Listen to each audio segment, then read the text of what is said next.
Hi friends, నా పేరు చిరంజీవి. మీరు చూస్తున్నారు గుడ్ ఇన్ఫర్మేషన్. ఈరోజు మనం మిల్కీ గ్యాలక్సీ మధ్యలో నుండి అసాధారణ సాంకేతికాలు వస్తున్నాయని భూగోళ శాస్త్రవేత్తలు నిపుణులు గుర్తించారు. నాసా ప్రకారం గ్యాలక్సీ అంతటా వస్తువులు మారుతున్నప్పుడు మ్యాగ్నెటిక్ ఫీల్డ్ కలిగి ఉంటాయి. దాని లైఫ్ సైకిల్లో ఒక నక్షత్రం ఎలక్ట్రోమాగ్నెటిక్ స్పెక్ట్రమ్ కాంతిని విడుదల చేస్తుంది. ఇందులో మానవ కంటికి కనిపించని కొన్ని తరంగాలు ఉంటాయి.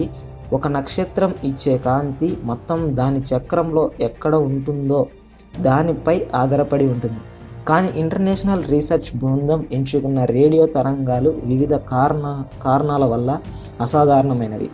జిన్టింగ్ వ్యాంగ్ ది ఆస్ట్రోఫిజికల్ జర్నల్ ప్రచురింపబడిన పరిశోధనపై ప్రధాన రచనలు మరియు Sweden university of physical doctors and students వస్తువు యొక్క ప్రకారం నాటకీయంగా మారుతుంది మరియు ర్యాండమ్ యాదృచ్ఛికంగా ఆన్ మరియు ఆఫ్ అవుతుందని చెప్పారు.